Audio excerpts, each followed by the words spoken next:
Hello again. This week we are focusing on feminist therapy, and I'm not going to take up too much of your time because I've got a pretty long video that I want you guys to watch of feminist therapy, more specifically cognitive behavioral feminist therapy in action.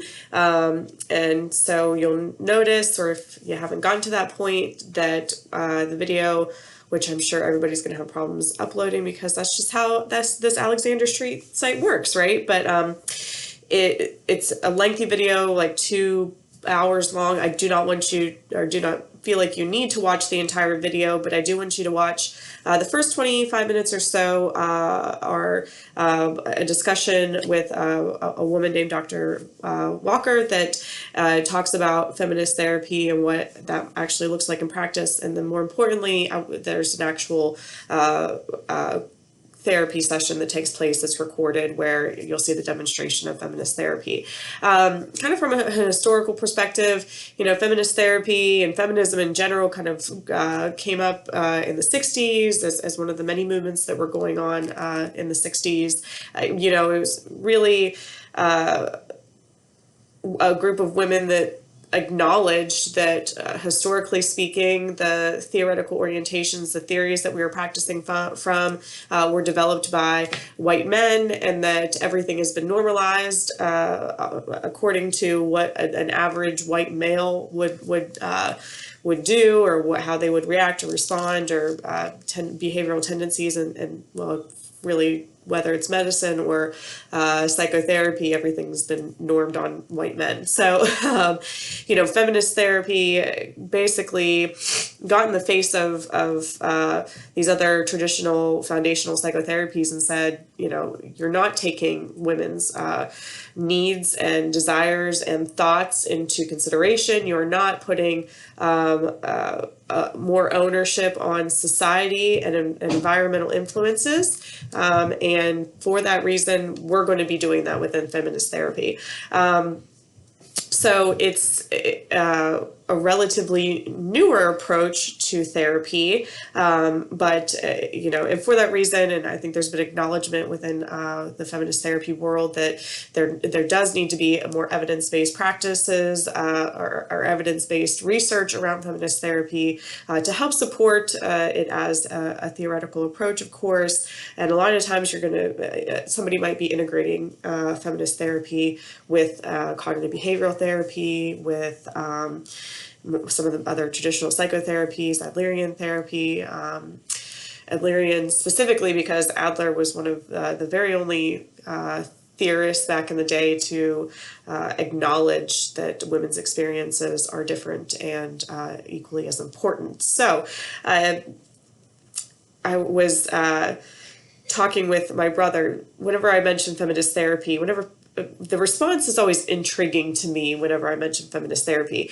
I mentioned to my husband that I was going to be, this is the point of the lecture this week, and his immediate reaction was, oh, those feminists. I consider myself a feminist. So he said it somewhat sarcastically and probably to push a button, which he did, and then he got an earful, but it is what it is. But then I mentioned it to my brother, and he asked what feminist therapy was, so I gave him kind of the brief just overview of it, and he said, oh, well, I thought it might be therapy for feminists to help them tone it down a bit. So it's always interesting to gain other people's perspective on feminist therapy. And really even in the world of counseling, it's for me personally, and my personal opinion is just mine, I like feminist therapy in action and in practice more than I like reading about it, which is interesting because I'm really, really focused on social justice principles and practices and counseling, and especially on the side of rehab counseling. I view our role as counselors to be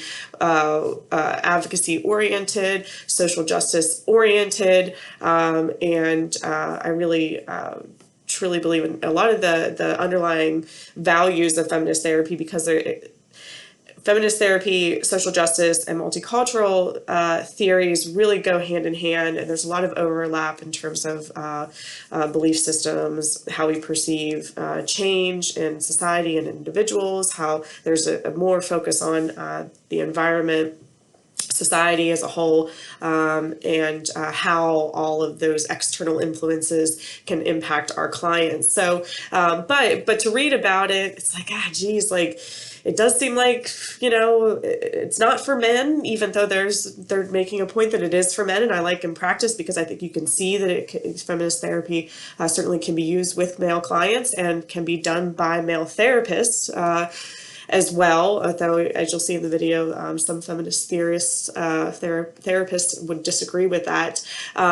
This idea that the counseling relationship is egalitarian, on paper, I sometimes feel like they really aren't acknowledging that as hard as you try and as much as you can talk about it, there's still going to be a power differential depending on the counseling relationship, and especially depending on the setting, because in my past experience working with people as a vocational rehab counselor, I mean, really, I was literally in control of the money part of it, the services that I could provide, the equipment that I could provide to somebody. And so you do absolutely have to work hard to put yourself on an equal level with a client, and continuously do that whenever you're operating from a feminist therapy perspective.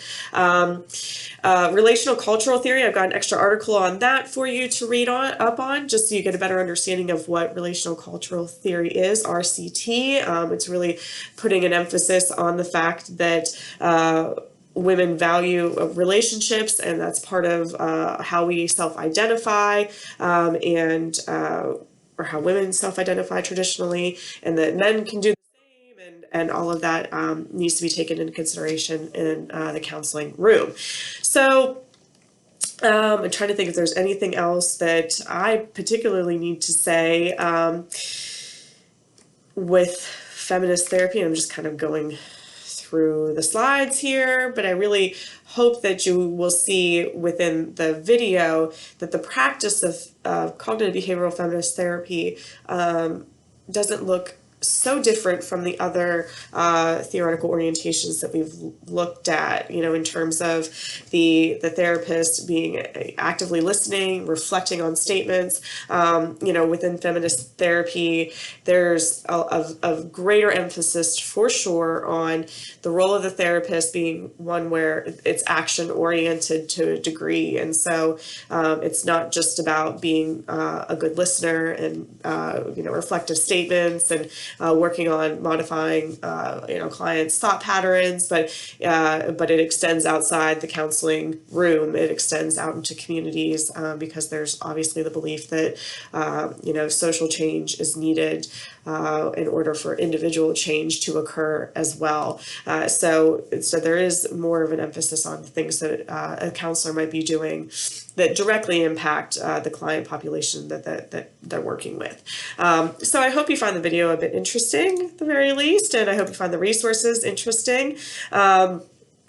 So with that, don't forget that in addition to the discussion, there's also the Journal 4, where you're actually applying a theoretical orientation. And so I want you to be sure to identify what that theoretical orientation is, and make sure it's not the same one that you used before. So try something else out, and I look forward to hearing about your all's experiences.